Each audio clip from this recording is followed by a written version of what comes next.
Yo, what's good, YouTube? This is Jay from TNJ, and welcome to opening day here in season number 2 in the Colorado Rockies franchise. This team is coming off of a 71-win team, and we have not fully gone on and signed a bunch of free agents, haven't made a ton of trades, but I think we've improved. We added Buster Posey, the veteran catcher and first baseman. We traded for Jose Berrios, so we now have our ace going forward. And then one of our most underrated signings is that we signed Jose Iglesias to a 2-year deal at shortstop. Posey, Iglesias, and Jose Berrios are top 5 paid in the organization right now. Now, some preseason moves we did make in the spring training and going into the regular season. We actually decided to demote Josh Fuentes at AAA and actually call up Nuki Ray, a guy that I haven't really highlighted too much, but he's a good hitter. He's just for depth right now until maybe one of our prospects get right or get moved up. Now, here's our opening day lineup. I will actually hit Tapia at leadoff, and I did not know I was going to do that going into the season, but in spring training, Tapia lit it up. Daza moves down to the 8 spot. I think 8 and 1 are kind of interchangeable right now, and this is what the lineup will be. Iglesias hits in the 6th spot as well. Now, who else made the squad here on opening day? Greg Bird at first base. He can only pretty much play first base and outfield, but his fielding's so bad he can only play first base, really. Elias Diaz is obviously going to platoon at catcher along with Buster Posey. And then the new signing in the offseason was Danny Santana. I added him for much needed depth. Now, Brendan Rodgers was missing from this opening day roster. He gets moved down to AAA to get his season going. I just don't think he's ready yet. So I decided to go to free agency and sign Eric Gonzalez, kind of a journeyman shortstop. He mostly played on the Pirates in his career. He's just a decent backup. I decided to choose him over Charlie Culberson, and he will be just another depth shortstop. Now, here's our opening rotation. Now, Ty Colbreth will get that 5th spot. I think the top 4 was pretty undebatable, but at that 5th spot, I could have went with Austin Gomber. I could have went with other guys, but I decided to go with Ty Colbreth. He's kind of a mystery right now. B potential, 71 overall. He could definitely change. I think he's got the shortest leash of any starter. We signed Brian Sammons in the Rule 5 draft, and he will have to be at the MLB level. So watch out for Sammons too. He could also snag that last rotation spot.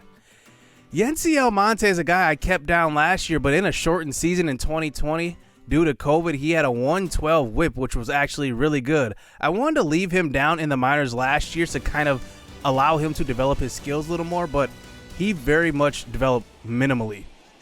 Robert Stevenson gets the closer role going into this season, and now we play the Arizona Diamondbacks on opening day, where we face Zach Gallen, who we faced in spring training actually, so we will face him again. And let's get season 2 underway here at Chase Field. Here is Raimel Tapia to lead us off here in the top of the 1st inning. He gets a high fastball, and he swings at that one. That one was out of the zone. And that brings up Miguel Anduhar, who we traded in the offseason. It was a 1-for-1 trade. We traded Scott Oberg, and he strikes out in his first at-bat with the Rockies. Blackman up with 2 outs, and that one is just going to be a pop fly. So a nice 1-2-3 inning for Zach Gallen in front of the home fans here in Arizona. So let's check out Jose Berrios in his debut, facing Tim LeCastro at the plate, and that one will just be a routine pop fly to center field. And that is going to be actually Tapia in center again. He played center for the first half of the season last year, and now he will play there again. So the big signing for the Diamondbacks is Freddie Freeman. He signed a $194 million deal in the offseason, so he will be their cornerstone piece going forward in this series. As here he comes up to the plate. He actually won a Gold Glove in 2021 as well. So here he is for his first at-bat with the Diamondbacks, a 1-2 pitch, and that one will just be a tapper back to Berrios and a 1-2-3 inning for both teams here to start out the season. So Seth Beer is up for his first major league at-bat, He gets a pitch inside. He watches that one, bringing it to a 2-1 count, and he grooves one to right field. That one reaches the warning track and bounces over the wall, and that will be his first major league hit. I think the Diamondbacks have a good system going. I think they signed a good veteran in Freeman, and they have a bunch of young guys in their organization as well. Jose Berrios gets his first strikeout, that time on the off-speed pitch, freezing the batter. And you can just take a look. Jose Berrios is going to be very good for us. I think that he's a much-needed guy in the rotation.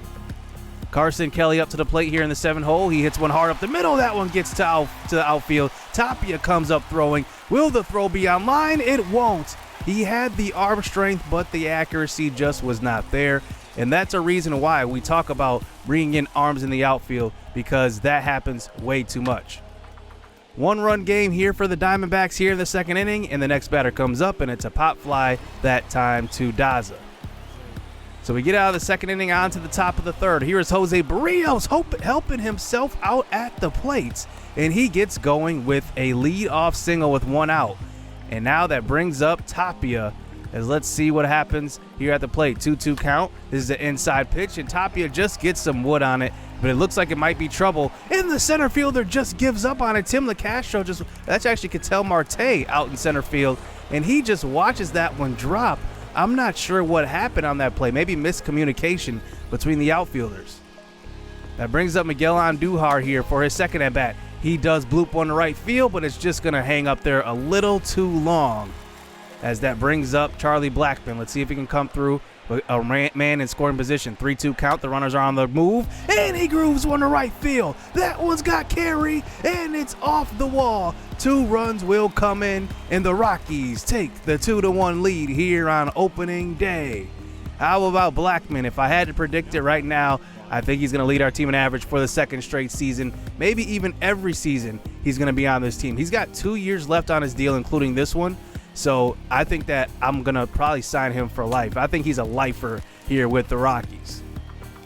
Here's Ryan McMahon in the 4 spot. He watches one on the inside part of the plate, and that one will be strike 3. There was a similar pitch the pitch before that, and that's why he didn't swing.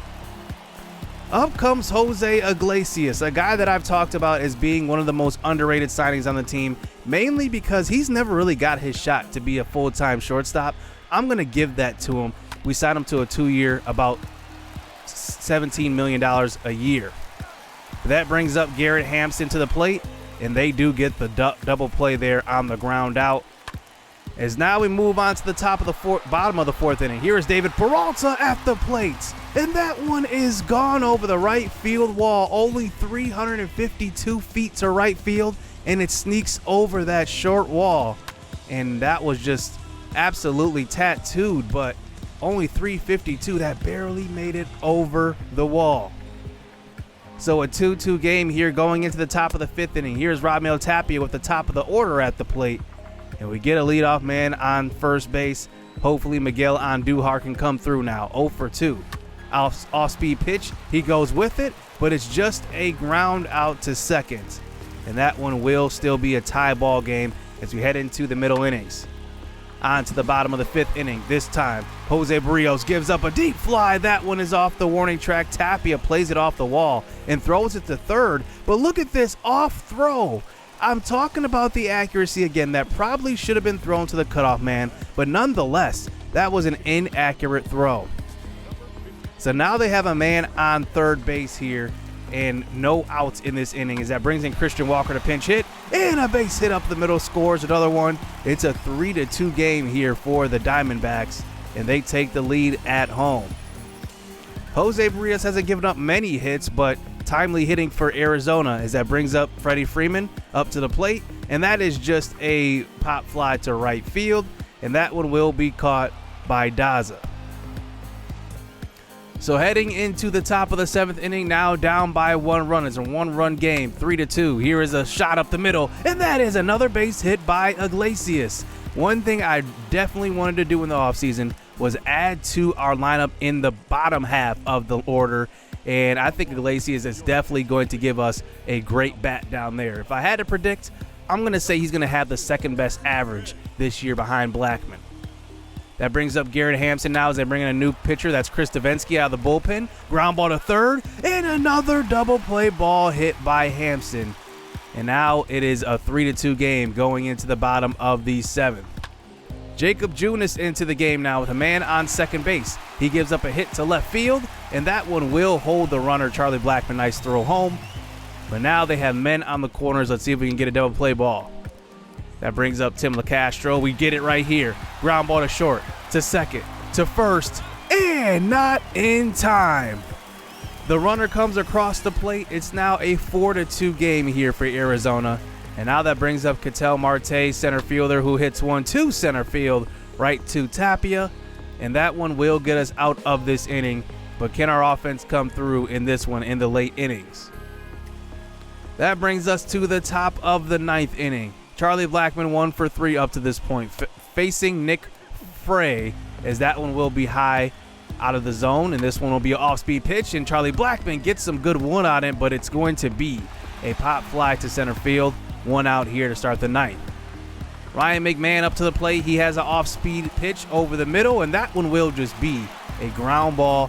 2 outs. As that brings up Buster Posey here, 1 for 3 in this game so far. 3-2 pitch, and he swings and misses at the outside slider, and that will get Arizona the opening day victory versus the Rockies.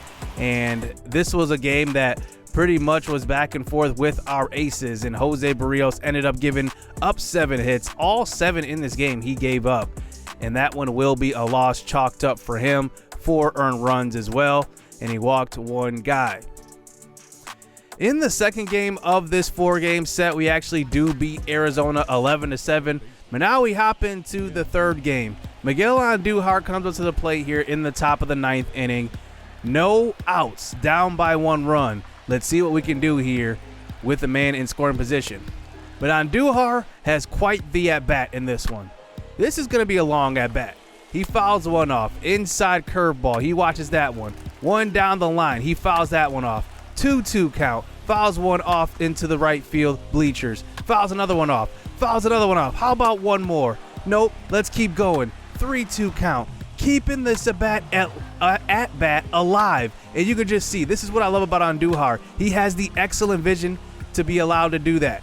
Here, 3-2 count. He finally gets a pitch to hit. Hits it to right field and drives in a run. Miguel Anduhar, that was a 15-pitch at-bat, and he comes through with a hit to right field. What an at-bat that was by Anduhar. That brings up Ryan McMahon, though, with 1 out, and that one will be a double play. So now we go into extra innings, and here is Jose Iglesias at the plate. Man on second base. We have the extra base runner rule. Here he gets a low pitch on a 1-2 count. Too much of the zone caught by the pitcher, and that one is gone.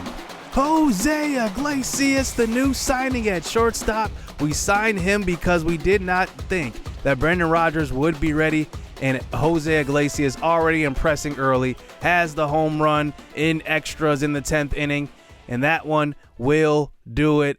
The Rockies end up beating Arizona, the 3rd game of this 4-game set. We start off the season 2-1, and Iglesias gets player of the game with that extra inning home run. Danny Santana came in and actually pinch hit and hit a home run in the 7th inning. So good games, good series by our newcomers so far. I can't even talk. As then we go on to the 4th game, we end up beating Arizona again. So we win the series 3-1. And how about Eduardo Rodriguez? How about Derek Rodriguez? He goes complete game in that one, shutout. And that is what I love to see. If you can have your 4 spot of the rotation going a perfect, or not a perfect game, but a complete game, that is something that you definitely can use down the stretch, because you want to obviously give your pitcher some rest. And if your starter can go all the way, I mean, why not? That helps out your bullpen quite a bit. So Derek Rodriguez starts out the season well, .78 whip in his first start, and the rest of our pitchers doing okay. Last year we had an issue with our whips. They were very, very high. German Marquez right now, you can see his is 194. He did not have a good start in his in that second game, even though we won 11-7, but he gave up a lot of runs. But now we move on to the regular season for real now after opening weekend, I guess you can say, versus the Diamondbacks. We take a 3-1 record here through our first series, and now we go up against the Angels and a couple of other guys next episode. And I want to get the AAA season started as well. I want to check out Will Benson. I want to check on Josh Fuentes to see if he gets right, and also Brendan Rodgers to see if he finally comes around. You never know what's going to happen with him. A lot of you guys have said in the comment section that we should consider trading Rodgers. That is a possibility. I'm willing to wait just a little bit just to see how he does at the AAA level, but anything is on the table in this rebuild. So that's going to do it here in opening weekend. Let me know what you guys think of the squad and what you guys think going forward. You know, is Will Benson, should he be quick to be moved up to the league, up to the show, or should we keep him down for a while? Or what do you think we should do with Brendan Rodgers, Josh Fuentes, all these guys? So hit subscribe, hit that like button, stay tuned. Let's get it. Let's go. I like getting money, I got time to get it. Target on me, so my car's a tinted. Dancing with the devil, I don't bargain with it. Bobbing in the dash, and the stick is with it. And I hit the 4-5 on the west side. But I'm from the east side, this how we slide. This how we ride, yeah, this how we